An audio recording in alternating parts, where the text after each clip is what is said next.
1947 तक लाखों लोगों ने अपनी जान की बाजी लगाई, कुर्बानियां दी और उनको देश से खदेड़ कर दम लिया। वो अब तिजारती पहलू निकाल लेता है और मैं कुछ कहूँ तो तराजू निकाल लेता है। और तेरे फन की तो मैं इसलिए भी कदर करता हूँ क्योंकि तू हर बात पे आंसू निकाल लेता है। आप तो 2 मिनट में सदस्यता ले लेते हैं, आप तो 2 मिनट में डिस्क्वालीफाई कर देते हैं। आपने आजम खान की सदस्यता ले ली, अब्दुल्ला आजम की सदस्यता ले लेते हैं, आप राहुल गांधी की सदस्यता ले लेते हैं।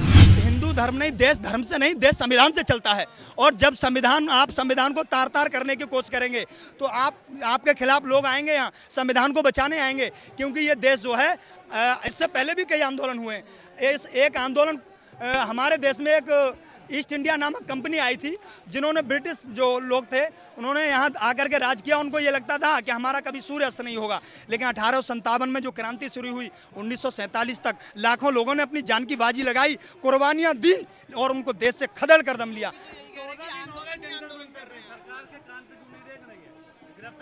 सरकार अभी चुनाव में बिजी है, मैं आपको बता तो रहा हूँ। वो सिर्फ चुनाव देखते हैं, वो उनको देश से मतलब नहीं। अगर उनको देश से मतलब होता तो आप देखिए 13 महीने तक जो मोदी जी लाल किले से कहते थे कि किसान मेरे दिल में बसता है, वही किसान 0 डिग्री सेल्सियस से लेकर के और 52 डिग्री सेल्सियस के तापमान तक सड़क पर पड़ा रहा। कुछ किलोमीटर दूर प्रधानमंत्री जी की कुर्सी थी। प्रधानमंत्री जी को तभी पता नहीं चला। ये जुमलेबाजी करते हैं, कहते हैं, वो सिर्फ कहते कुछ हैं, करते कुछ हैं। वो अब तिजारती पहलू निकाल लेता है और मैं कुछ कहूँ तो तराजू निकाल लेता है। और तेरे फन की तो मैं इसलिए भी कदर करता हूँ क्योंकि तू हर बात पे आंसू निकाल लेता है। वो गालियों को कलेक्ट करते हैं। जो प्रधानमंत्री अपन इतना असहज हो, देश तो मजबूत प्रधानमंत्री चुनना चाहता था कि एक मजबूत प्रधानमंत्री चुने। विकल्प देखा था भाजपा के रूप में नरेंद्र मोदी को, आशा और उम्मीद के साथ। सिर्फ किसी जाति मजहब नहीं, हर जाति धर्म मजहब के लोगों ने, सबने वोट दिया था। अब कहाँ देश गर्व से सीना चौड़ा करके चलता है।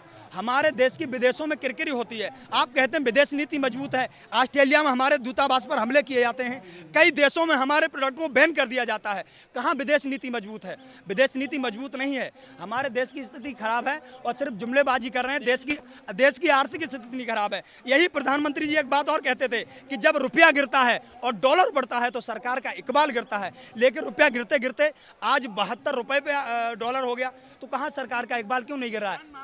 किसान महापंचायत इसलिए आई गई है संयुक्त किसान मोर्चा के आह्वान पर यहाँ, कि उनको पता है कि आंदोलन जब लंबे चलते हैं तो आंदोलन की रूपरेखा किस तरह से तैयार की जाती है। और ये इन किसानों की बेटियां हैं, ये किसान परिवार से आती हैं, इसलिए उनको पता है कि इन बेटियों का साथ देना। और ये हमारे देश की संस्कृति रही है। हमारे देश में कहा जाता है यत्र नारी पूजन्ते तत्र रमन्ते देवता। जहाँ नारियों की पूजा की जाती है वहाँ देवताओं का निवास होता है। यहाँ नारियों को पैरों के नीचे कुचलने का काम किया जा रहा हो भारतीय जनता पार्टी के लोगों के द्वारा, तो यहाँ इसलिए ये लोग आए हुए हैं और ये आगे की रूपरेखा तैयार करने की बात कर रहे हैं। सरकार ही तो कार्रवाई नहीं कर रही है। सवाल सरकार से नहीं है, सवाल न्यायालय से। देश सरकार से नहीं चलता, देश न्यायालय से चलता है, देश संविधान से चलता है। सरकारें तो आती जाती रहती हैं और कई सरकारें आई, कई चली गई। संविधान से देश चलता है। माननीय सुप्रीम कोर्ट ने पॉस्को एक्ट के तहत उसके खिलाफ मुकदमा दर्ज किया है और एक माइनर लड़की है उसमें, और कानून तो ये कहता है कि उसकी फौरन गिरफ्तारी होनी चाहिए। लेकिन पता नहीं उसको किसका संरक्षण मिला हुआ है कि आज तक पुलिस उसके घर तक नहीं पहुंच पा रही है। देश आंदोलन से चलता है। हमारा देश आंदोलन से आज़ाद हुआ है। देश आंदोलन से आज़ाद हुआ है, आपको पता होना चाहिए। मीडिया सवाल सीधा ये करना चाहिए।